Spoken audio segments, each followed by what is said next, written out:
여러분 안녕하십니까. 노동일입니다. 2020년 세법 개정안이 나왔습니다. 예상했던 대로 고소득자 부동산 관련 세금을 대폭 인상하는 내용이 담겼는데요. 정부와 여당은 주택 안정, 부동산 시장 안정을 위해서 불가피한 조치를 한 반면에 야당은 징벌적 과세라는 이유로 반발하고 있습니다. 이번 세법 개정안이 부동산 시장에 어떤 영향을 미칠지, 문제가 있다면 무엇인지 집중 토론해 보겠습니다. 내년 세금 정책을 가늠하게 될 2020년 세법 개정안이 나왔습니다. 정부는 많은 고심 끝에 사회적 연대와 소득세 인백인을 강화하고자 상대적으로 여력이 있는 초고소득자에 대한 소득세율을 인상하고자 합니다. 10억 원을 초과하는 고소득자와 대기업의 소득세 최고세율은 45% 적용. 개인 보유 주택에 대한 종합부동산세율은 최대 6%까지 높이고 다주택자들이 집을 팔 때 양도소득세를 중과하는 등 고소득자와 부동산 관련 세금을 대폭 인상하는 내용입니다. 다주택자와 법인에 대한 종부세, 양도세 강화 등 주택시장 안정화를 위한 부동산 세제 개편을 이번 7월 국회에서 마무리하겠습니다. 이런 가운데 7.10 부동산 대책 후속 입법을 놓고 여야가 정면 충돌했습니다. 지난 28일 국회 기획재정위원회 전체 회의에서 여당이 종합부동산세법과 소득세법, 법인세법 등 이른바 부동산 3법을 의결했고 미래통합당은 즉각 반발했습니다.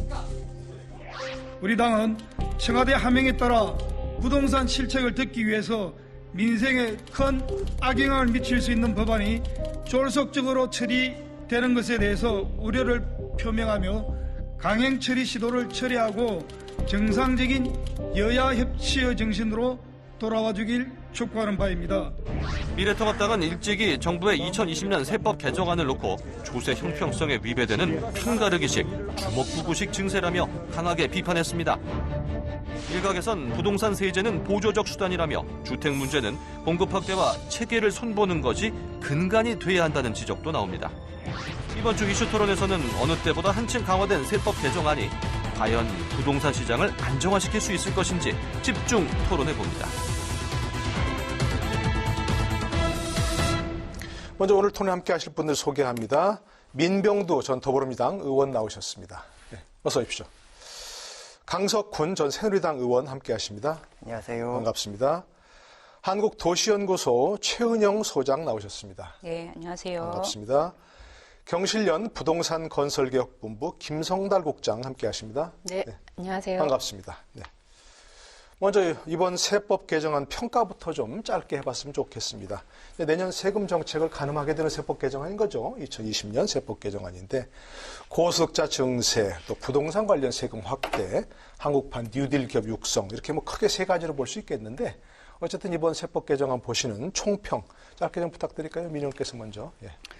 예, 코로나19로 인해서 이렇게 사회적인 양극화가 심해질 수밖에 없고 또 취업 문제랄지 또 자영업자들 대책 같은 것이 필요할 것 같습니다. 그래서 기존에는 부가세 면제를 갖다가 연간 매출액 4,800까지로 정했었는데 지금 8천만 원까지 올렸죠. 그래서 네. 아마 이로 인해서 혜택을 보는 자영업자가 약 한 50만 명 될 것 같아요.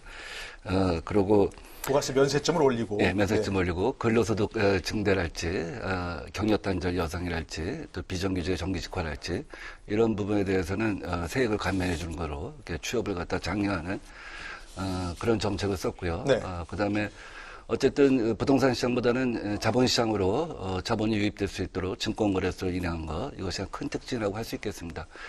부동산에 대해서는 이제 투기 수요 자체는 맞겠다. 실거래 중심으로 가겠다. 메시지를 분명히 제시한 것 같습니다. 네.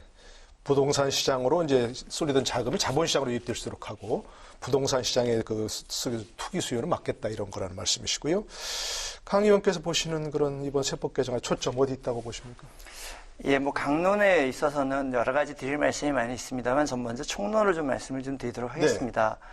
이번 정부 들어서 사실은 정부 재정 지출이 과거에 비해서 엄청나게 빠른 속도로 늘어나고 있고 그 양도 어마어마합니다. 그리고 국가 부채의 증가 속도도 어마어마한데 그렇다면 조세 정책도 이렇게 급증하고 있는 재정 정책의 틀 내에서 어떻게 재원을 마련할 것이냐 이런 부분에 대해서 고민이 많이 담겨야 하거든요. 근데 이번에 남긴 결과를 놓고 보면 홍남기 부총리께서 발표하신 내용을 보더라도 어떻게 표현을 하셨냐 하면 대기업 고소득자에게 1조 8천억 원을 증세를 했고 서민 중산층에게 1조 7천억을 감세를 했다. 네. 그래서 세수 중립적이다라는 표현을 썼습니다.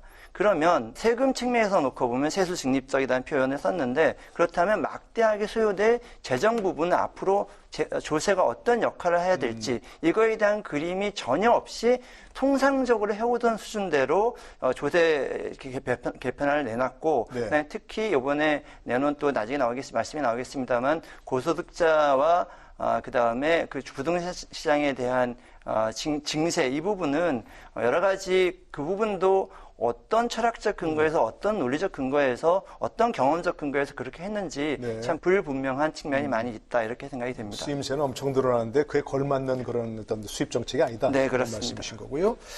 우리 최원영 수장께서는 이번 세법 개정 어떻게 뭐 전체적인 총평을 해주신다면? 네, 그 코로나 위기 이전에도 사실 많은 분들이 어려웠었죠. 사회적 양극화가 뭐 코로나 이전에도 양극화, 없었던 네. 게 아니어서 사회적 양극화 문제가 심각했고 그래서 사실은 뭐 스스로의 문제를 해결할 수 없는 분들이 많이 늘어나는 그런 상황이었단 말이에요. 그래서 이 코로나는 아주 중요한 계기가 되긴 할 것인데 네. 그 이제 말씀하셨던 것처럼 사실은 증세 논의가 좀 본격적으로 필요한 시점 아니었나 싶긴 하거든요. 그러니까 이제 재정 소요도 많고 복지 비용을 늘려야 되는 게 이제 전반적인 방향인데 그 세법 개정에서 그런 것들이 담겼는지에 관해서는 조금 의심스러운 지점이 있습니다. 네, 증세를 해야 할 시점이고 논의해야 되는데 네. 그 점이 좀 빠졌다 이런 말씀이신 네, 네. 거겠죠?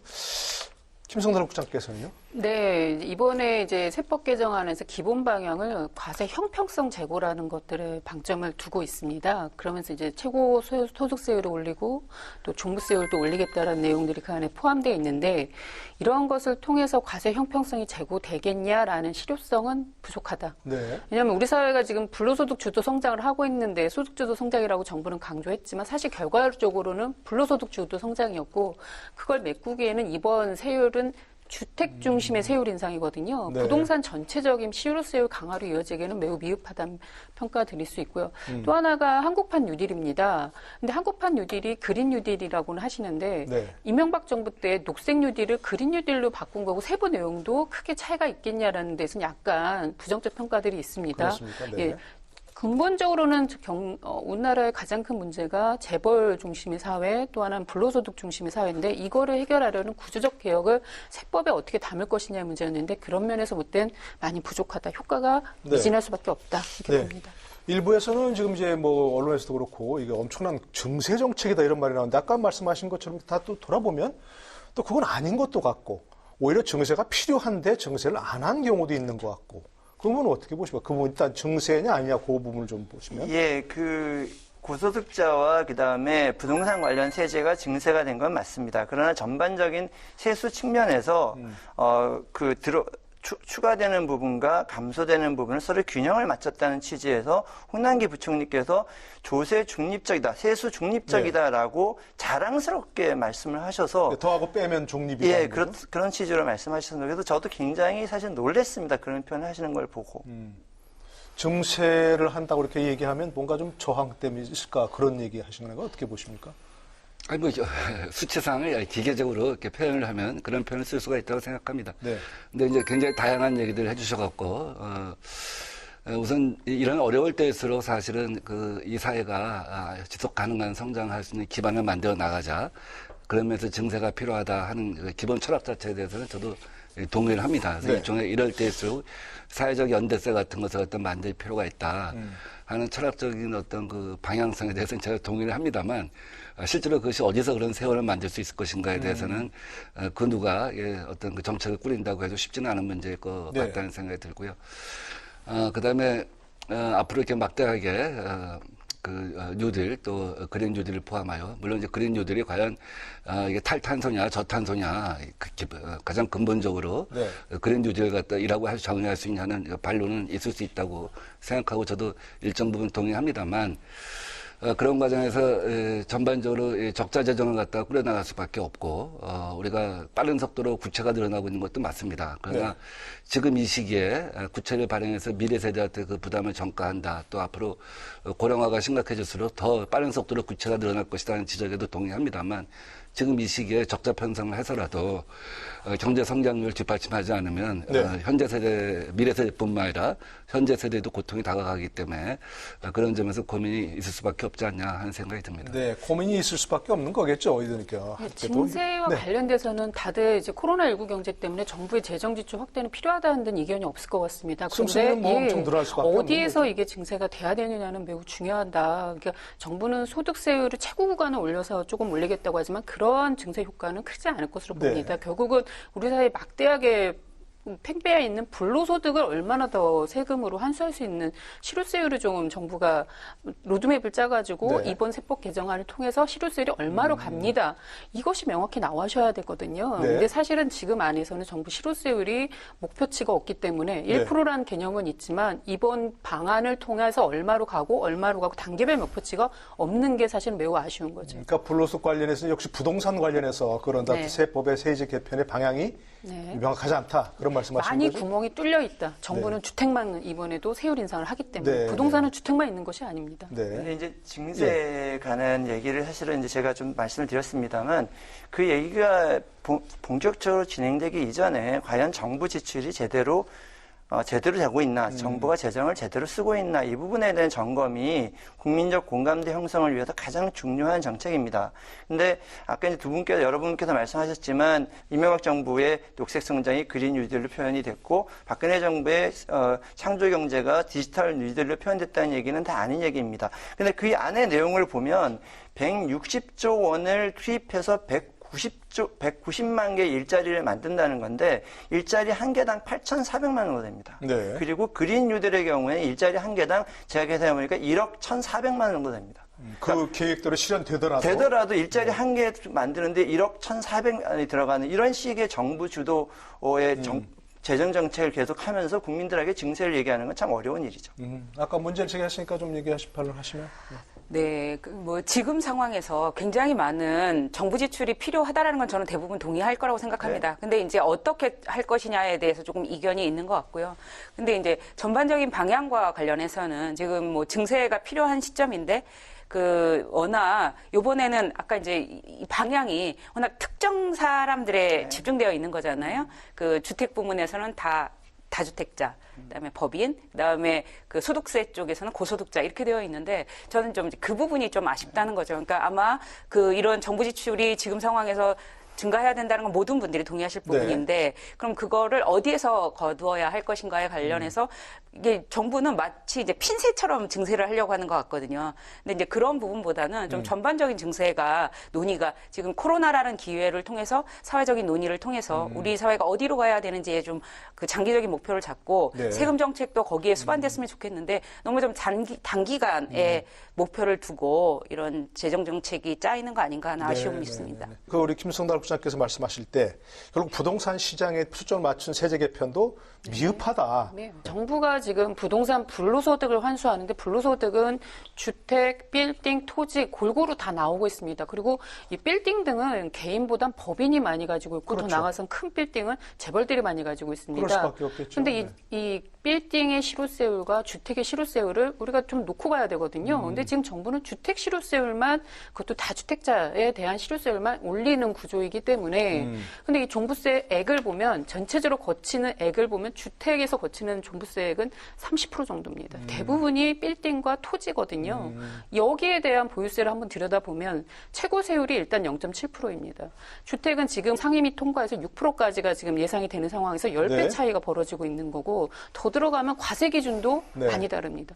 이러한 불공정한 세제안을 개선하는 게 더 우선이 되어야 된다. 그러니까 이거는 안 하고 좀 했더라도 결국 주택 시장 지금 그렇죠. 안정화 그래서 도움이 안 됐다. 주택을 소유한 개인에게만 과중한 책임을 묻는 것에 대해서 대해서 개인들이 반발할 수밖에 없거든요. 네. 저쪽에서는 여전히 구멍이 뚫려서 보이스 특혜 논란이 있는 걸 정부도 아는데 왜 여기는 건들지 않냐는 거죠. 근데 그 부분에 관해서는 좀 말씀드릴 게 있는데 개인에게 과중한 세금을 가한다고 정말 생각하시는지 좀 궁금하거든요. 지금 이 과중하다는 보유세가 의미는 뭐 상대적인 6%라고 의미를 그러니까 얘기하는 겁니다. 6%라고 되어 있지만 네. 뭐 그 6%를 적용받는 사람이 어떤 뭐 기사에 보면 123명밖에 안 돼요, 전국에.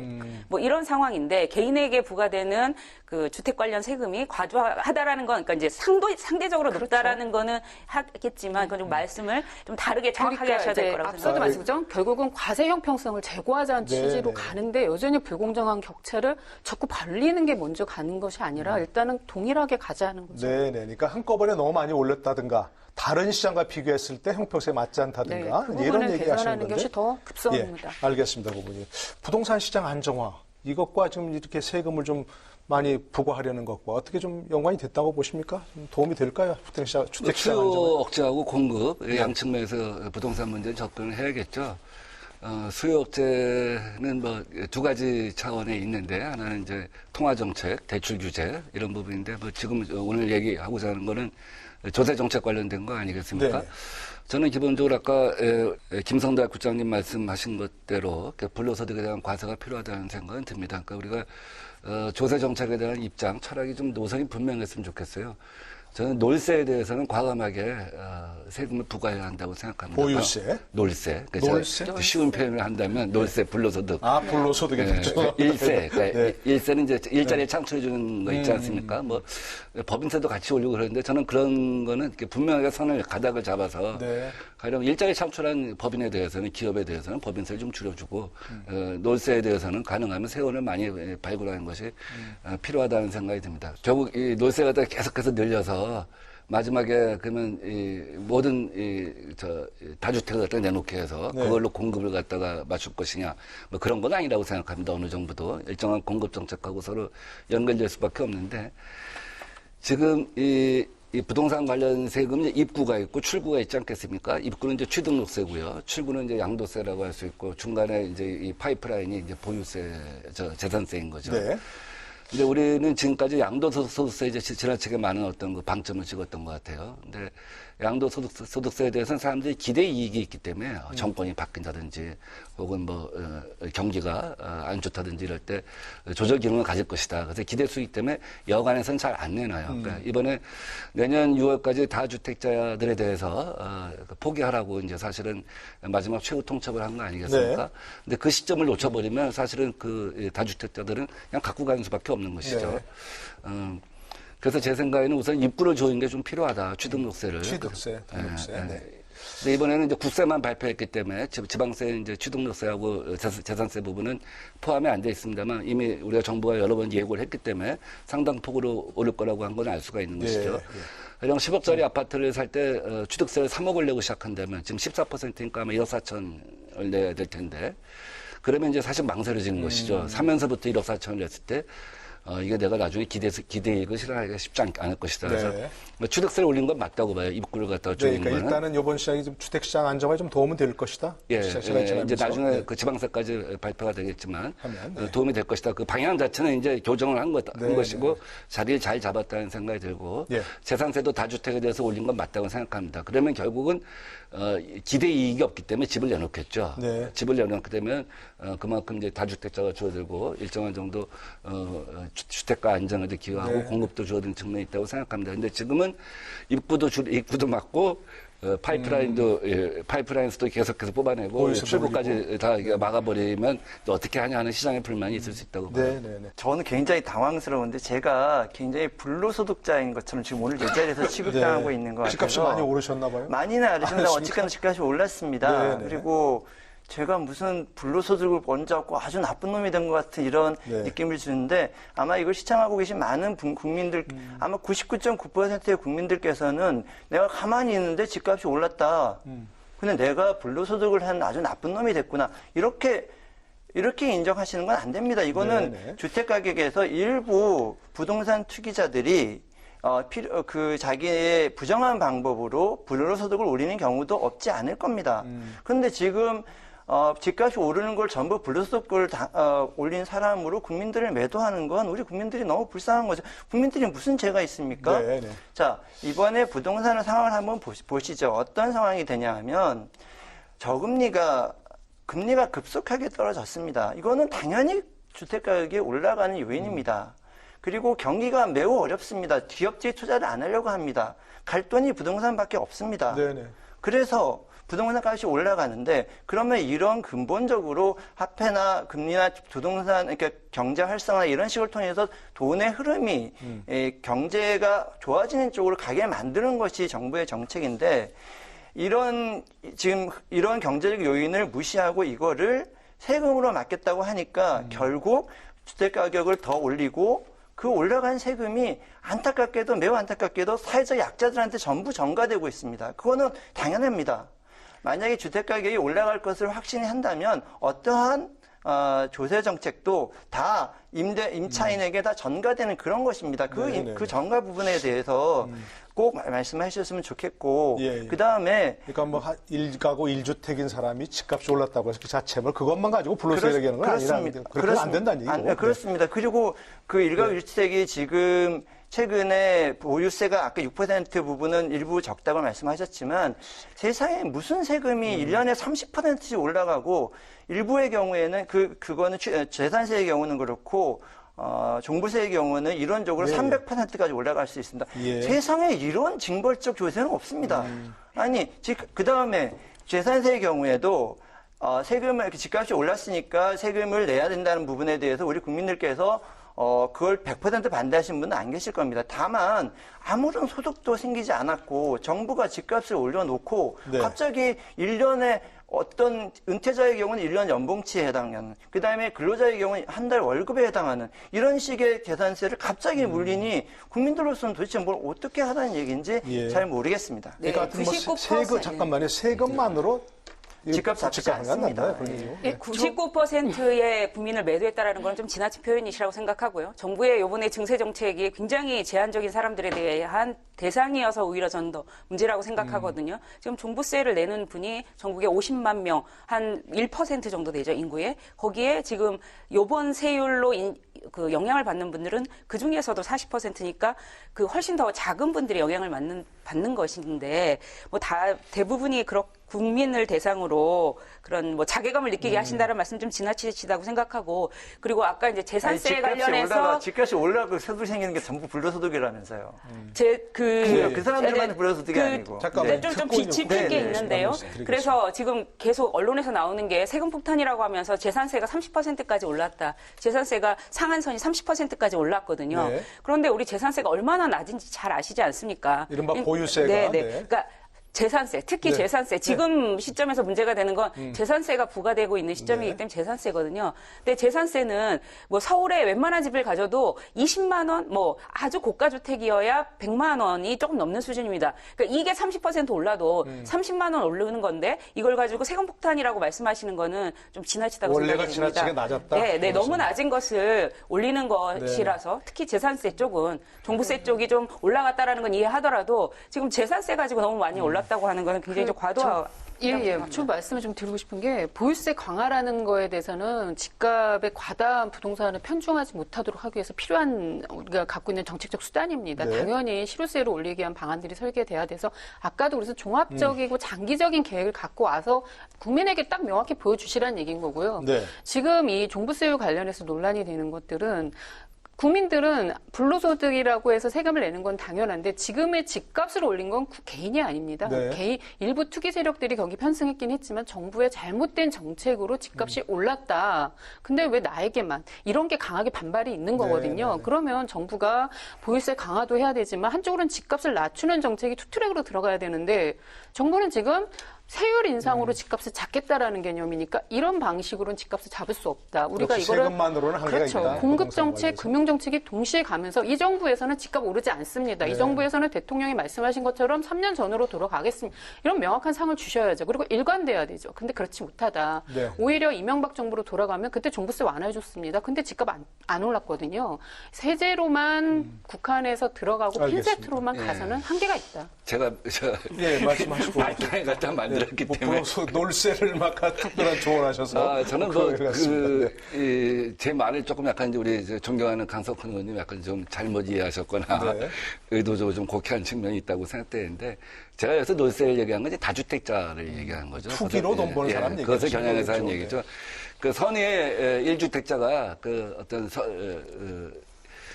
과거에 비해서 감당하기 힘든 어떤 그 세금을 갖다가 부과받고 있다고 한다면 그거는 적절한 것은 아니죠. 근데 그 우리나라 이제 보유세는 그 재산세하고 이제 종부세가 합해서 한 개념이잖아요. 네네. 근데 우리나라 재산세는 이제 외국에 비해서 굉장히 사실 그 세율이 굉장히 낮은 편입니다. 네. 뭐 제가 얼마 전에 언론에서 의문의 1승을 한번 얻은 적이 있는데 그 민주당 그 다주택자 집 팔라고 했더니 딱 2명만 팔았는데 네. 그 2명이 다 공천을 못 받았다고.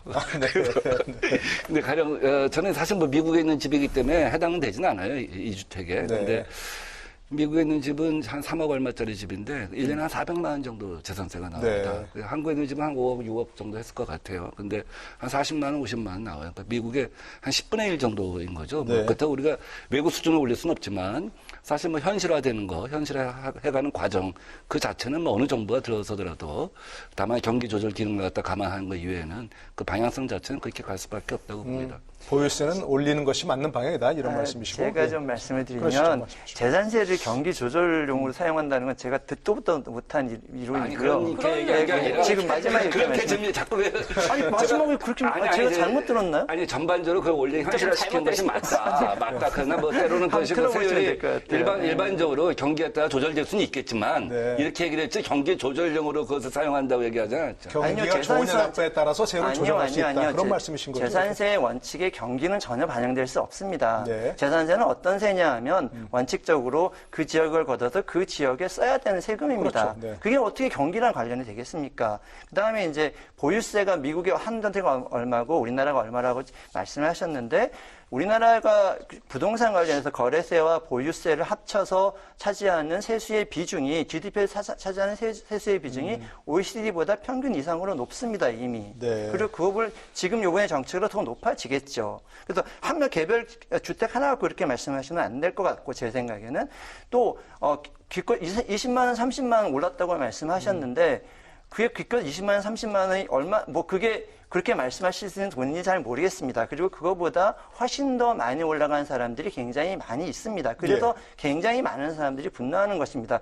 분노하는 사람들이 20만 원 올랐다고 와서 분노하고 그러지 않 그분들도 그렇고 200만 원 오른 분도 부르고 다 분노하는 겁니다. 저는 제가 짧게 30%라는 게 기반이 100만 원 미만의 돈에서 30%가 올랐다는 거죠. 그러니까 재산세가 30% 이상 30%는 못 올리지 않습니까? 그러니까 비율상으로는 올랐지만 네, 원래 그렇죠. 기반이 되는 기반 세율이 너무 자체가 낮았다는 것이고. 아니요. 흐름을 갖고 알겠습니다. 얘기를 해야 되는데 자꾸 이렇게 구멍을 짚듯이 얘기해갖고 제가 좀 난처한데 가령 이런 거 있잖아요. 이 경기 조절 기능이라고 하는 것이 우리가 지금 이제 그 공시지가랄지 과표를 갖다 할 때 이런 것들 급격히 올리고 낮추고 하는 거는 사실은 뭐 우리가 그거다 왜 당연히 감안을 하지 않겠습니까? 기본적으로 경기 조절 기능이 있다고 얘기한 건 아니고요. 다음 두 번째 지금 이 정부가 어떻게 수요 억제 정책만 갖고 이 문제를 풀 수 있다고 보겠습니까? 당연히 이제 공급 정책도 네, 같이 가야 할 문제고 알겠습니다. 이건 뭐 추후에 토론할 거니까 그때 가서 얘기하기로 하죠. 아까 마지막에 말씀을 경기에 따라 다를 수 있겠지만 이렇게 말씀을 하셔서 네. 그러면 이거를 경기에 따라 하신다는 말도 제가 잘못 오해할 수도 있겠지만 그쵸. 그러지 뭐 그런 그렇게 뜻은 아니죠. 정부가 재산세를 그런 방식으로 사용하지 않았으면 좋겠다는 말씀을 드린 알겠습니다. 것이고요. 예. 중요한 게 30%니까 20만 원밖에 안 된다. 그런 식으로 말씀하시는 건 저는 적절하지 않다라고 알겠습니다. 봅니다. 급격히 오르면 안 급격히 된다는 아니 거죠. 네. 무슨 연간 소득이 지금 한 해에 2, 3% 가구 소득이 올라가는 상황에서 어떤 항목이 세금이 30%가 올라간다면 그건 매우 큰 것입니다. 네, 아무리 금액이 적더라도 저는 이 말씀을 드리고 싶은데요. 사실 대부분의 많은 분들은 재산세를 아마 고지서 오면 잘 보시지도 않을 겁니다. 그래서 그게 우리나라 얼마나 명목세율이 낮은지에 관해서 그러니까 이런 거잖아요. 이따가 다시 얘기 나오겠지만 시장 가격 그러니까 가격이 기본적으로 굉장히 낮잖아요. 공시가격이 낮단 말이에요. 네, 시장 가격에 비해서 공시지가가 낮다. 네, 거의 뭐 그 단독주택 같은 경우 5, 60% 정도밖에 네. 안 되는 데다가 거기다가 공정시장 가액 비율이라는 정말 공정하지 못한 걸 만들어놨어요. 그래서 공시가격에 또 0.6%를 곱해줍니다. 그래서 몇 억짜리 집도 재산세가 워낙 낮은 거예요. 근데 거기에서 이제 뭐 공시가격 같은 것들을 지금 정부가 일관되게 상승시키고 있으니까 30%까지 오를 수가 있겠죠. 근데 그게 기본적으로 너무 낮은 알겠습니다. 이 몇 억짜리가 간해서 그 부분은 꼭 예, 예. 인식을 할 필요가 있다는 생각이 알겠습니다. 듭니다. 두 분 다 똑같은 얘기를 하시는데 아니요, 저는 이건 알겠습니다. 보유세가 보유세를 더 높일 것이냐 낮출 것이냐 굉장히 철학적이고 여러 가지 것들을 검토해야 되는 이슈입니다. 네. 그런데 다만 제가 지적했던 거는 올리더라도 국민들이 감내하게 올리라는 겁니다. 한 해에 30%씩 올리지 말고 예를 들면은 뭐 5%가 아니면 낮은 저주택 이용을 알겠습니다. 그렇습니다. 캡을 씌워서 서서히 가자고 말씀드리는 걸 말씀드리는 거죠. 알겠습니다. 네. 어쨌든 뭐 보유세 인상하지 말라는 얘기가 아니고 그건 너무 다른 차원의 급격히 얘기다 이야기입니다. 그 말씀이시고 예. 자 아직 구체적인 얘기가 종합부동산세 지금 뭐 얘기가 나오고 있습니다, 그죠? 뭐 일부에서 이제 뭐 폭탄 얘기도 하고 있는데 최고 세율이 2.8%에서 6.0%로 이거 뭐 상당히 급격히 상승하는데 물론 이제 영향을 받는 사람은 많지는 않다고 하지만 엄청나게 오른 거 아니야 이런 얘기 나오는데. 네, 올랐죠. 많이 네. 올랐습니다. 그리고 이제 세부담 상한도 200에서 300%까지 올랐기 때문에 네. 다주택자 분들의 세금 부담은 늘어날 것입니다. 근데 이걸 하는 이유가 뭐 다주택자들의 투기 근절도 있지만 그래서 우리 사회가 불로소득을 줄여 나가겠다는 취지로 하는 네. 거잖아요. 투기로 인한 불로소득이라고 그렇죠. 정확히 얘기하죠. 우리나라는 부동산에서 발생하는 소득은 말씀하신 것처럼 놀면서 생긴 본인의 땀 흘려서 발생한 소득이 아닙니다. 네. 불로소득이란 이유죠. 당연히 사회와 개인이 반반 이상 가져오는 게 좋다. 그게 보유세가 되고 양도세가 되고 또 임대소득세가 돼야 되는 거죠. 근데 네. 그렇지 못하다. 그런 차원에서는 다주택자의 세금 중과는 필요하다. 그런데 그것만 가서는 안 된다는 거죠. 제가 계속 강조하고 싶은 게 보유세 실효세율이 왜 주택에만 가는 거냐는 거죠. 네. 왜 법인이나 최근에 삼성동 한전 부지가 지금 105층 건축 허가를 받아서 착공 중에 있습니다. 공사가 진행 중에 있습니다. 네. 이 땅이 10조 5천억 원에 팔렸습니다. 이 땅에서 발생한 보유세와 이 땅에서 발생한 이 양도소득세 이런 걸 다 따져보면 매우 낮다는 거거든요. 네. 양도소득세는 거의 내지 않았습니다. 법인은 개인과 달리 양도세도 별도 부과되지 않고 보유세 세율도 낮다. 이런 부분에 이번에는 간과하고 법인에 대한 종부세 부담을 더 올렸다는 거 그렇지만 아니에요? 그것도 주택에만 주택에만? 부과하기 때문에 여전히 빌딩이나 토지에 대해서는 지금 이번 개편안에 포함되어 있지 않거든요. 네, 네. 이것을 건드려 주셔야 되는 거죠. 주택뿐만이 아니고 대형 건물이라든지 토지라든지 당연합니다. 이에 대한 종부세도 예. 올려야 된다 이런 말씀. 아까 이제 종부세 말씀하셨는데 이번에는 그래도 좀 종부세 세율 이렇게 올린 거는 뭐 타당합니까? 네, 형평성 문제를 지적하시는데. 네, 저 부분을 좀 따로 짚어야 되는 부분이고요. 지금 이제 주택과 관련돼서 워낙 주택 가격 폭등에 따른 이제 정책들이 계속 나오고 있는 거고, 네. 뭐 그 기본적인 방향에는 당연히 동의하고요. 그런데 그러면 이번 이런 이제 세율 조정으로 주택 가격이 안정될 것이냐와 관련해서 굉장히 좀 부정적으로 보시는데요, 김 네. 국장님은. 저는 좀 반대로 긍정적으로 봅니다. 왜냐하면 굉장히 좀 강한 세금이었거든요. 이번에 아까 제가 재산세와 관련해서는 그렇게 강하지 않다고 말씀드렸지만 종부세는 강하게 부과된 네. 게 맞습니다. 특히 다주택자와 그다음에 이제 법인 쪽에서는 지금 뭐 굉장히 좀 시끄럽지 않습니까? 그 종합부동산세 인상과 네. 관련해서 굉장히 시끄러운 이유가 그거라고 생각하는데요. 이게 이제 굉장히 좀 강하게 세금이 올라가는 측면이 네. 있어요. 그래서 한 뭐 30억 넘으면 실효세율이 한 1% 넘게, 그러니까 네. 30억 정도면 3천만 원 정도 되는 강한 실효 그 세금이 이제 올라가거든요. 네. 그런 면에서 이게 이제 굉장히 부담을 높이는 측면에서 네. 분명히 정책적인 효과가 있을 거고 그러니까 투기 수요를 근절할 수 있다. 주택 가격 안정에 기여할 것이라고 생각이 됩니다. 다주택자와 법인에 대해서.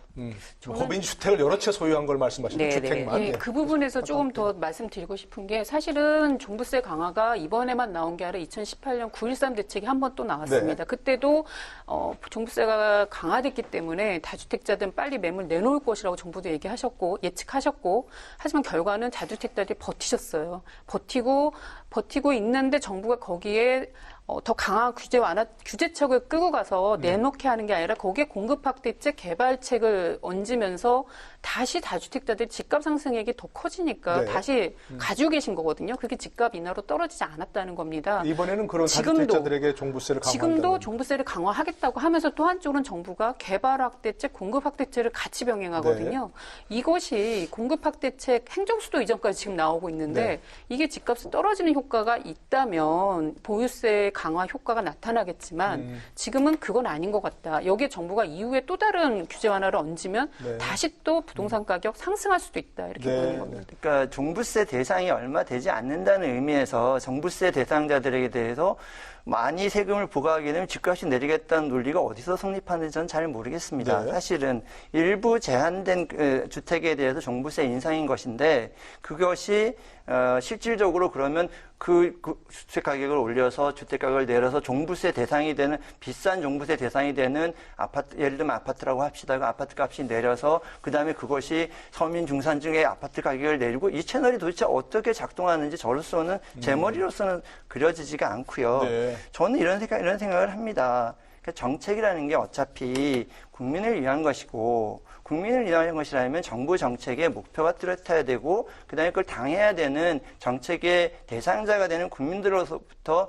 이해와 설득이 돼야 되는 것인데 그러니까 예를 들어서 제가 오늘 무슨 자주택자에 대해서 무슨 옹호하려고 이 자리에 나온 건 아닙니다만 네네. 다만 저희가 지난 정부 그다음 이번 정부 들어서도 지속적으로 주택 임대 사업을 하기에 굉장히 그 격려를 하고 세제상 혜택을 주고 이렇게 권장했죠. 권장했는데 네네. 갑자기 이제 당신들이 집값 상승의 원흉이니 종합부동산세 다 부과하겠다. 그 이제까지 주는 혜택 다 안 주겠다. 이건 또 무슨 요량이며 요번에 예를 들어 종부세가 3.2에서 6.0까지 간다면 이게 거의 100% 세율 인상에 가까운 것인데 네. 자, 종부세 높은 대상지 지역에 살고 있는 사람의 경우를 한번 생각을 해봅시다. 그 사람의 경우, 그 사람이 제가 생각하기에 물론 그 중에 뭐 소위 말하는 나쁜 놈도 있을 겁니다. 나쁜 사람도 있을 겁니다. 그리고 뭐 이상한 짓을 한 사람도 있을 겁니다. 그러나 거기에 있는 상당수 사람들은 열심히 일해서 자기 집을 장만을 했고 그 장만이 정부 정책 등 여러 가지 요인에 의해서 집값이 올라갔습니다. 그분들이 무슨 죄가 있어서 그런 분들은 영향을 거의 안 받죠. 아닙니다. 잠깐 그렇게 고문 따겠다고 말씀하시는 강교수님 아닙니다. 말씀은 예. 일단 기본적으로 1주택자에 대한 종부세가 네, 너무 과하다 그렇습니다. 그런 이럴 때 과하다는 말씀이시고 얘기입니다. 제 얘기는 다주택자를 좀 초점 다주택자는 맞추시면 다른 이슈입니다. 네, 그건 이제 그거는- 마지막에 아까 말씀하신 예, 예. 별 효과가 없을 것이다. 아니, 다주택자의 경우에는 네. 어떻게 반응할지에 따라 굉장히 다를 겁니다. 네, 다주택자의 경우에는 향후에 정부의 주택 정책이 어떻게 될 것이며 네. 향후에 이런 것들 여러 가지 고려해서 세금 이슈와 그다음에 투자 수익률 이슈를 비교해서 결정할 겁니다. 그 부분은 제가 개별적으로 어떻게 결정할지에 대해서는 제가 자신 있게 말씀을 못 아직은 드리겠습니다. 불확실하다. 불확실하다. 다만 정책의 목표가. 그 개인적으로 갖고 있는 사람들이 얼마나 아니 한번 당해 보시면 참 억울합니다. 알겠습니다. 그 부분은 이제 1주택자 얘기를 제가 말씀드릴게요. 예. 다주택자에 대한 종부세 강화. 종부세를 이제 다주택자만 우리가 초점 맞춰서 말씀하는데 우선 1주택자에 대해서 말씀드려야 될 것 같아요. 예. 1주택자, 고령자 또 보유 실제 거주 기간이 길수록 이 부분에 대해서 혜택을 줬습니다. 네. 그분들이 갖고 있는 현실적인 어려움을 갖다 이해하는 거죠. 지금 아마 그런 분들 실제로 억울하신 분들이 있고 네. 생활상 감내하기 힘든 분들이 있어요. 60대, 70대 뭐 연금 생활자랄지 네. 지금 현재 소득이 없다랄지 이런 경우는 사실 그런 거 고려할 수밖에 없고 그런 부분에서 정부가 현실적인 접근을 갖다 하나 했다고 봅니다. 1주택에서는 여러 가지 지나치게 오르지 않도록 고려한 부분이 있다 하는 거죠. 감면해 준 부분이 있죠. 네네. 실제로는 또 주거 기간이 장기 거주 보유 기간이 공제 긴다, 같은 거, 네. 장기 보유 특별 공제 네. 이런 걸 통해서 혜택을 갖다 준 점이 있다고 생각합니다. 메시지가 분명한 거죠. 1주택을 가질 경우는 그 자기들이 어떤 그 과세 능력에 따라서 그 정도만 부과하겠다 하는 겁니다. 그렇지만 그렇지 않은 경우 이제 여러 가지가 있죠. 다주택자가 있고 주임사 이게 주택 임대 사업자가 있고 이제 법인이 있고 이러지 않습니까? 지금 뭐 정부가 사실 다주택 그 임대 사업을 갖다가 독려한 건 맞습니다. 뭐 그럴 이유가 있었죠. 전월세 시장을 갖다 정확하게 들여보고 안정시키기 위해서 했던 것인데 그것이 결과적으로 어떤 시장과의 싸움에서 조세 회피 이 방법의 다양한 개발로 인해서 실패한 측면이 있습니다. 뭐 심지어 이제 법인이라고 하는 게 이런 거죠. 어떤 사람은 법인을 100개도 만들 수가 있는 거죠. 네. 공유 오피스에 가서 5만 원씩만 등록하면 되니까. 그래서 종합부동산세가 이제 인별과세이기 때문에 재산세처럼 건별 과세가 아니라 인별과세이기 때문에 그렇게 해서 100채를 소유하고 있어도 다 회피해 갈 수가 있는 것이죠. 그래서 이번에 그 부분을 갖다 법인과 주택임대사업자가 그런 부분을 갖다 포기하도록 그런 부분에 대해서 생기는 이건 확실히 불로소득이라고 보거든요. 제가 볼 땐 그것은 반드시 이제 회수를 하겠다 하는 거고요. 그건 올바른 방향이다. 예, 방향. 그다음에 이제 다주택 종부세가 6%다. 6%가 갖고 있는 상징성 있는 것 같아요. 최고 세율이 그렇다는 왜 6%냐. 우리가 은행에 지금 돈을 맡기면 뭐 잘하면 한 1점 몇 프로 나오겠죠. 네. 뭐 주식시장에 잘 투자하면 뭐 평균 한 뭐 3, 4% 나올 수가 있을 겁니다. 근데 주택 임대 사업자가 주택을 통해서 얻을 수 있는 월세를 통해서 얻을 수 있는 소득이 이래저래 세금 공제하고 5%를 갖다 넘지는 못할 것이다. 네. 투자 대비. 그렇다면 6% 세금을 매기면 이건 포기할 수밖에 없는 그 어떤 경계치라고 네. 보는 것이죠.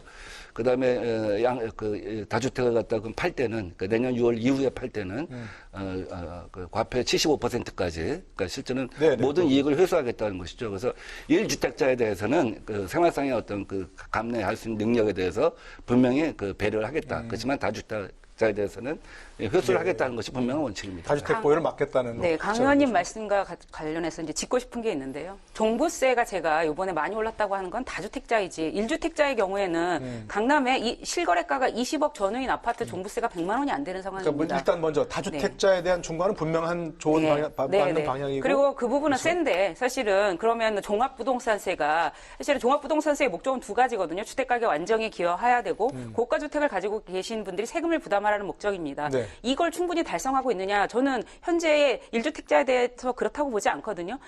아마 국민분들께서도 20억이 넘는 그 강남의 아파트가 네. 종부세가 100만 원 미만이라고 생각 안 하실 겁니다. 1주택자의 경우에는. 근데 이제 지금 그런 상황이고 내년에 이제 100만 원이 조금 넘어가는 그런 상황인 네. 거죠. 일단 그 부분을 짚고 싶고 그다음에 임대 사업자와 관련해서도 굉장히 정부가 뭐 정책을 확 바꾼다 이렇게 말씀하셨지만 12월 13일 대책 2017년에 나온 대책을 보시면 2020년에 이걸 검토하겠다. 전월세관제 계약갱 신청구권을 검토하면서 네. 변경할 걸 예고하고 있습니다. 그런 점에서 이른바 임대차 정부가 3법에서 네, 그런 점에서 그 뭐 정부가 정책을 확 바뀌었다 이렇게 얘기하시는 건 좀 무리라고 생각이 듭니다. 1주택자면 고가라도 뭐 실효세율 자체는 높지 않다 이런 얘기인데 그것도 아니, 그러니까 1주택자의 경우에도 네. 세금이 많이 올라가고 있는 건 사실입니다. 네. 그러니까 다주택자처럼 안 올라가는 건 사실인데 그 가만히 앉아서 집값이 올라갔다고 세금을 더 내야 하는 사람들의 입장을 좀 생각해 보시라는 말씀을 드리는 겁니다. 제가 다른 네. 말씀 드리는 게 아닙니다.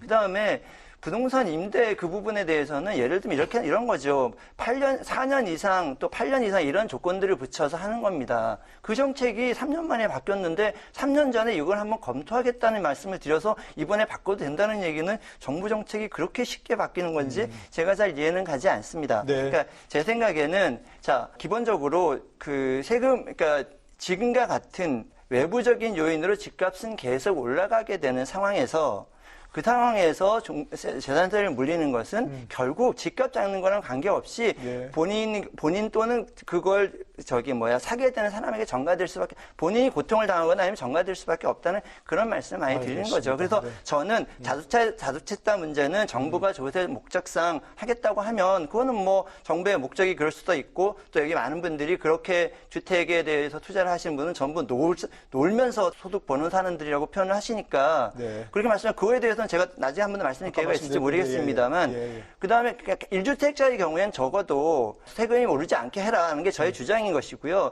그다음에 정부가 얘기하지 항상 핀셋 가세를 한다고 하는데 몸 어디 하나 찔러보십시오. 고기만 아픕니까? 온몸이 다 아픕니다. 부동산 정책이라는 건 그런 거거든요. 그래서 그렇게 핀셋으로 말씀하시면 안 되는 것 같고 알겠습니다. 그다음에 이제 부동산 투자에 대해서 한 번만 제가 상식적으로 말씀을 드려보죠.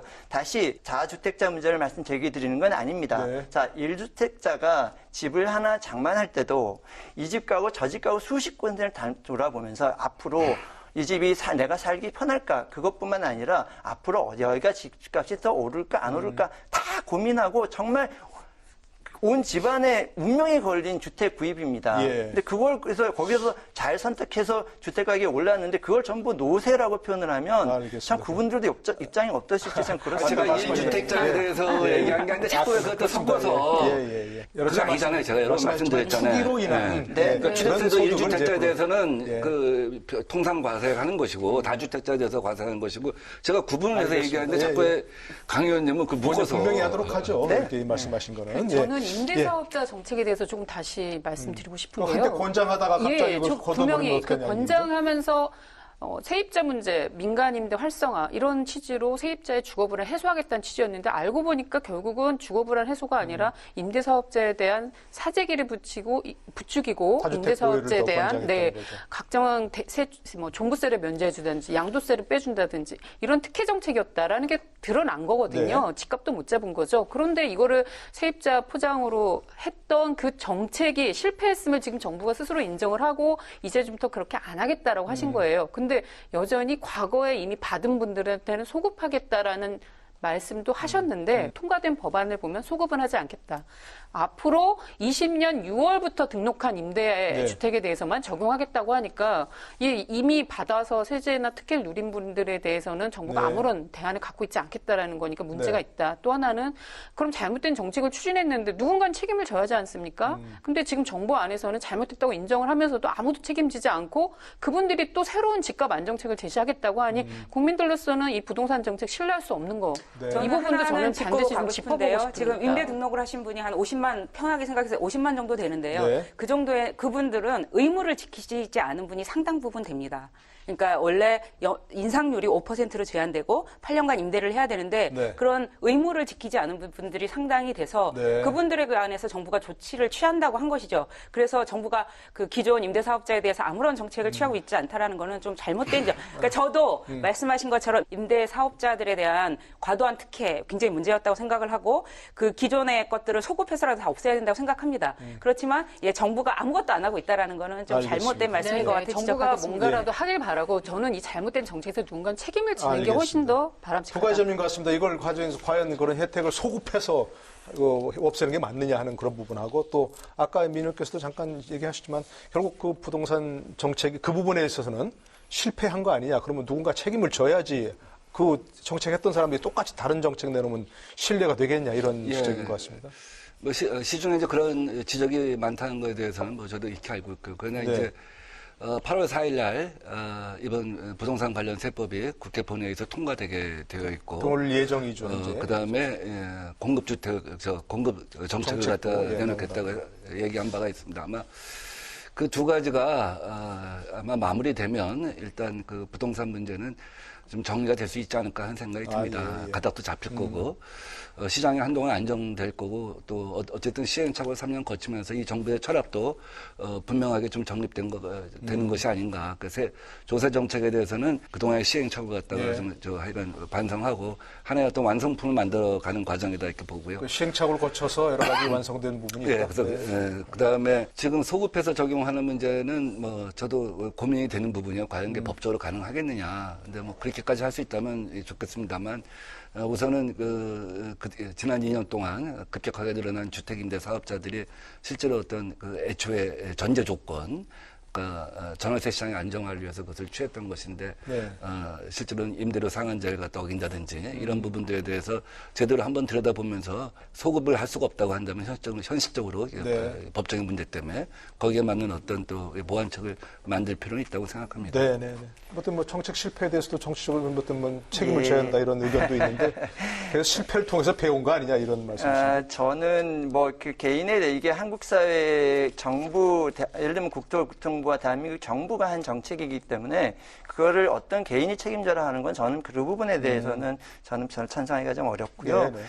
그 다음에 이제 이 정부에 들어와서 너무 소급 입법에 대해서 너무 그냥 편하게 생각하시는 것 같아요. 소급 입법은 정말로 하지 말아야 될 일입니다.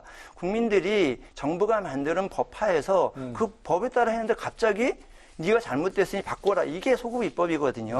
이거는 위법한 사람에 대해서 위법한 사항에 대해서 거기에 가는 그에 상응하는 죄를 묻는 것은 그거는 완전히 물어야 되는 이슈입니다만 선하게 자기 정부가 주어진 조건대로 시행을 했는데 그 사람들로 하여금 갑자기 법이 바뀌었으니 다 바꿔라 하는 거는 국민들한테 너무 고통을 주는 정책이고 또 하나는 저는 민병두 의원님께서 굉장히 저 존경하는 의원님인데 참 의원님답게 굉장히 솔직하게 말씀하셨다고 생각하는데 시행착오를 통해서 많이 배웠다.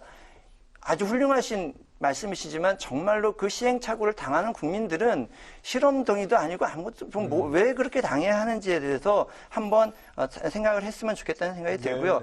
특히 제가 많이 그렇게 그 시행착오 부분에서 걱정되고 또 그러는 부분 중에 하나가 제가 19대 의원하고 우리 민명도 의원님께서도 19대 의원 하실 때부터 제가 당시 민주당 의원들로부터 귀가 따갑게 듣던 정책은 계속 임대사업자 등록을 확대해라.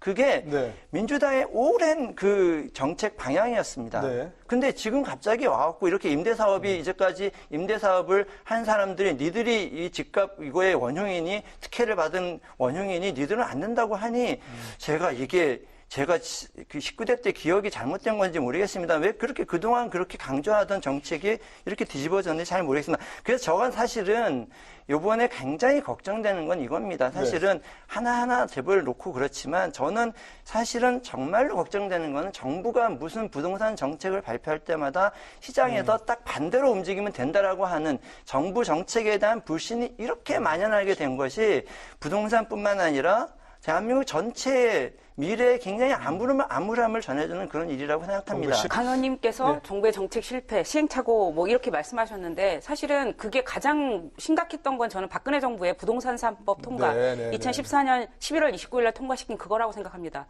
그때도 그런 얘기 했거든요. 한번 해보고 너무 심하면은 다시 정책 만들면 되지 않느냐고 그 집권당에서 그때 말씀하셨습니다. 그 결과가 아니요. 지금.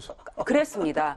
그 결과 어떻게 됐습니까? 2015년부터 주택 가격이 계속 올라서 특히 서울 강남을 중심으로 해서 지금 이 상황이 벌어진 거거든요. 뭐 그런 문제에 대해서는 이런 방법도 없이 강남 집값이 오른 거군요. 박근혜 정부가 중요한 단초를 제공했죠. 알겠습니다. 그 부분이 이제 또 뭐 굉장히 또 그쪽까지 가면 아니 그러니까 시행착오는 저는 어느 정부나 한다라는 말씀을 드리고 싶은 겁니다. 알겠습니다. 그러니까 시행착오는 어느 정도 할 수 있다. 그건 좀 핵초점이 그렇다는 말씀 드리고 지금 여러 차례 말씀하셨습니다만 세금만으로는 안 된다. 종합적인 정책 그중에서 이제 공급 확대 정책이 이게 나오는데. 서울에 무슨 아파트 이제 재건축을 해요. 용적률을 높이고 국공유지를 개발하고 이런 얘기가 나오고 있습니다. 그건 어떻게 돼야 된다고 보십니까? 부동산은 또 국제적이니까. 원래 김현미 장관께서 2017년에 취임사 때는 투기적 거래가 집값을 끌어올리지 공급 부족 아니다라고 하셨습니다. 근데 이제 갑자기 1년 만에 공급 부족해서 집값이 오르니 공급해야 된다는 논리가 지금까지 이어지고 있는데요. 근데 문제는 정부가 공급 얘기만 하면 그 해당 지역의 집값이 들썩거립니다. 그린벨트 해제 얘기했을 때 또 행정수도 이전 얘기했을 때 계속 들썩거리고 용산 정비창부지 개발까지 들썩거리는데 그건 뭐냐. 그건 단순히 물량 확대로 공급을 해서 집값이 잡히는 거냐가 아니라 정부가 지금 하고 있는 공급 방식에 매우 큰 문제가 있는 거구나라고 인지해야 되는 거거든요. 정부의 공급 확대가 어떻게 투기 조장으로 이어지는지 들여다봐야 되는 거예요. 그 이유가 바로 정부가 공급을 하면 불로소득이나 이런 거에 근절되는 장기 임대주택이라든지 아니면 건물만 파는 토지 임대로 가서 공공이 자산을 갖고 있어야 되는데 다 팔아버립니다. 판매용 주택이 반 이상을 차지하다 보니 그 판매용 주택을 시세보다 20% 감감한다 한들 너무 비싸요. 너무 비싼 주택을 공급하면 주변 지역의 시장이 집값이 떨어지겠냐 아니라는 거죠. 그렇다고 정부가 공급 확대를 물량 확대로 가기 이전에 먼저 점검해야 되는 건 우리의 공급 방식을 어떻게 공공성을 강화하는 방안으로 획기적으로 개편할 수 있는 방안을 내놓으셔야 되는 게 더 중요하다. 네, 최원영 선생께서도. 제가 김현미 장관의 대변인은 절대로 아닙니다만 최근 언론 보도에 의하면 김현미 장관은 그렇게 공급이 부족하지 않다고 얘기를 하고 계시는 걸로 알고 있습니다. 그래서 추가적인 공급이 한 3만 호 필요하다고 하는 것이고 이제 다른 부처에서 타 부처에서 더 많은 공급이 필요하다고 이렇게 얘기하고 있는 건데요. 사실은 저도 그 부분과 관련해서는 지금 정부가 공급 대책을 발표를 안 한 게 아니라 굉장히 많이 했거든요. 수도권 77만 호 공급 대책. 그다음에 2020년 5월 6일 날에 도 서울 도심에 7만 호 공급을 한다는 계획을 발표했고 그다음에 서울 자체적으로도 5만 5천 호 정도를 공급할 계획을 가지고 있는데 이걸 다 더하면 한 16만 5천 호 정도 되거든요. 그 1년에 서울에서 재개발 재건축으로 공급되는 게 2만 호인 거에 비춰보면 굉장히 많은 물량이란 말이죠. 그래서 이미 많은 물량이 그 공급이 계획되어 있었기 때문에 지금 공급 확대가 꼭 필요한 것인지에 관해서 좀 더 진지하게 고민했으면 좋겠습니다. 이번 정책의 효과가 나타나는 걸 봐야 된다 그런 말씀이신 것 같고요. 네. 뭐 어떤 의견들을 다 가질 수 있으나 경제학자들의 입장에서는 주택 가격을 잡는 건 결국 공급이다 이렇게 생각을 합니다. 그리고 우리나라가 발전하고 사람들이 소득이 많아지면 많아질수록 더 좋은 집에 살려고 하는 모든 욕망들이 있고 그래서 좋은 집에 대한 수요는 앞으로도 계속 있을 겁니다. 그래서 근데 이제 그래서 공급이 필요하다고 생각하고요. 이 부분에 대해서는 몇 가지 포인트가 있는데 1번 정부 내에서 좀 의견을 통일해서 나오세요. 국민들 도대체 누구 말을 믿습니까? 뭐 그린벨트 문제도 그렇고 여러 부식기술 많이 있습니다. 그러니까 네네. 정부가 다른 목소리 나오면 안 된다. 정부가 뭐 청와대든 아니면 국토부든 어디 가도 모여서 뭐 몇 날 며칠을 하더라도 의견을 통일해서 그 의견 통일된 의견을 국민한테 얘기해야 되는 겁니다. 예. 이게 제가 사는 지역이 서초구인데 서초구에 내곡동 지역에 이번에 그린벨트 푼다 안 푼다 그래갖고 뭐 거기 뭐 몇 억씩이 하루에도 왔다 갔다 하는 그런 현장이 혼란이 있었거든요. 그래서 이제 정부가 목소리를 신중하게 고려해서 잘 한 목소리를 했으면 좋겠다라는 것이고요. 공급 방안 관련해서 그렇다. 예, 그래서 공급 방안에 관해서 두 번째는 이게 공급하겠다라고 해서 1년짜리 공급이 아닙니다. 이게 그래서 향후에 꾸준하게 공급이 될 것이다라는 시장에 확신이 있어야 됩니다. 뭐 갑자기 어느 날 이렇게 발표한다고 해서 지금까지 바로 떨어지지도 않습니다. 정부 시장이 반응하는 것은 향후에 지속적으로 국민들이 살고 싶어하는 주택이 많이 공급이 되겠구나. 그런 확신을 가질 때 공급이 효과를 가지는 것이고요. 마지막으로 공급 대책이 효과를 가지려면 좀 인내가 필요합니다. 처음에 공급 확대를 하게 되면 아까 두 분도 말씀하셨지만 처음에 공급 확대가 되게 되면 당분간은 집값이 공급 확대된 지역의 집값은 오를 수밖에 없습니다. 왜냐하면 새로운 더 좋은 주택이 나오기 때문이죠. 알겠습니다. 그러나 이제 그것이 궁극적으로는 집값의 안정을 가져온다라고 저는 생각하고 있습니다. 저 가격을 인상시키는 공급도 있고 또 가격을 하락시키는 공급이 있겠죠.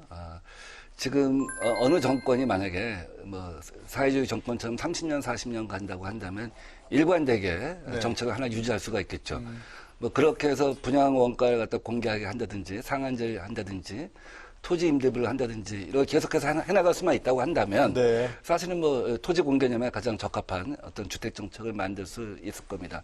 그러나 뭐 정권은 바뀌고 욕망은 또 항상 꿈틀대기 마련이기 때문에 사실 그 정책의 일관성을 유지하기는 힘들어요. 그러다 보면 나중에 그 정책이 바뀐다든지 그 물량이 상대적으로 다른 물량에 비해서 작다든지 이럴 경우는 사실 어떻게 로또 효과 같은 걸 만들 수가 있기 때문에 좋은 어떤 의도를 갖고 있다고 하는 점은 인정을 하지만 그걸 얼마나 우리가 실제로 공급할 수 있냐 하는 문제인 것 같아요. 그러니까 시장에서는 등심을 먹고 싶은 사람이 있고 삼겹살을 먹고 싶은 사람이 있고 김밥을 먹어도 만족하는 사람이 있어요. 수요가 너무 다양하죠. 네, 그러니까 공급도 다양해질 수밖에 없는 것이죠. 그러니까 새집 수요 같은 것이 계속 일어나는 것이 2009년도에 아마 대졸자 중에 여성이 남성보다 더 많아진 것이 첫 할 거예요. 그 얘기는 뭐냐면 이제 맞벌이 30대 부부가 굉장히 많다는 거죠. 고소득 여성, 고소득 젊은 가구도 많고 그러다 보니까 수요가 다양해지는 겁니다. 그러니까 공급이 다양해질 수밖에 없는 것이죠. 그래서 제가 말한 원도심 어떤 그 새로운 고밀도 개발이랄지 등등 다양한 어떤 그 공급 방안을 갖다 만들고 또 꾸준하게 해야 한다고 생각합니다. 알겠습니다. 다양한 수요에 맞는 다양한 공급정이 필요하다 이러는데 네, 뭐 벌써 이제 끝나야 할 시간이 됐습니다. 마무리할 시간이 됐는데요. 오늘 주제와 관련해서 조금 포커스를 좁히셔서 짧게 마무리 발언 부탁드릴까요? 김영건 노력장부터. 네, 저희가 요즘 고위공직자 재산 계속 분석해서 발표하고 있는데요. 왜냐하면 집값 문제 고위공직자들이 제대로 국민만큼 관심 안 가져주시기 때문입니다. 정말 여기에는 여야가 따로 없다라는 판단을 하고 있고요. 지금도 이 불로소득이나 집값을 잡기 위한 저렴한 공공주택 확대를 위한 방안들 여야에서 충분히 합의해서 입법할 수 있거든요. 이런 논의를 조금 적극적으로 해주시기를 바랍니다. 네, 최은영 수장의 마무리 발언 부탁드릴까요? 지난 정부에서 재개발 재건축 규제 완화를 한 결과 지금 서울의 주택 가격이 폭등하는 이 상황을 막고 있습니다. 그래서 지금 한편으로는 그런 얘기가 나오고 있거든요. 재개발 재건축 규제 완화에 대해서 공급이 부족하다고 하니까 그 부분에 관해서는 그 후 폭풍에 관해서 신중히 고려하고 정책이 결정되어야 될 것이라고 생각합니다. 네, 강석훈 의원. 예, 저는 정부의 여러 가지 정책 중에서도 이 부동산 정책은 정말로 국민들에게 중요한 정책입니다. 정부 정책이 실패함으로 해서 집값이 급등하고 집을 사는 걸 영원히 포기하는 젊은 세대들이 만연하고 있습니다. 최근에 또 부동산 임차인의 권리를 강화하는 방식으로 부동산 관계법 개정이 준비되고 있는데 그것이 굉장히 많은 분들에게 주거 안정을 가져올 거라는 측면에서 그것도 굉장히 주목해야 되지만 이게 어느 날 갑자기 전세값이 수천만 원, 수억 원씩 올라가서 전세조차 못 구하게 되는 우리 젊은 청년들을 같이 생각하는 그래서 좀 더 하나의 정책이라도 그것 때문에 피해를 받는 국민들을 같이 감안하는 정책을 해 주셨으면 좋겠습니다. 알겠습니다. 민병도 마무리 발언해 주시죠. 옛날에 이제 의식주가 인간 생활을 구성하는 3요소라고 했는데 요새 이제 교의주, 그러니까 학교, 그다음에 의료, 그다음에 주거죠. 이것이 계층 사다리랑 연결되는 문제이기도 하고 또 사람들의 어떤 행복권하고 가장 직결되는 문제이기 때문에 민감할 수밖에 없습니다. 이 세 가지 문제, 특히 이 중에서도 사실 부동산 문제, 이것이 뭐 우리 삶에 있어서 사회적 통합이나 또 지속 가능한 성장이 굉장히 중요한 문제라고 보고 정부가 오늘 여러분들이 얘기하신 거 다 귀담아 듣고 좀 더 세밀한 대책을 갖다 마련하길 기대합니다. 알겠습니다. 네, 오늘 함께해 주신 네 분 감사드립니다. 수고하셨습니다. 네. 네, 고맙습니다. 네. 세제부터 주택 공급까지 총망라한 종합대책이 과연 부동산 시장을 안정시킬 수 있을지 조금 더 지켜봐야 할 텐데요.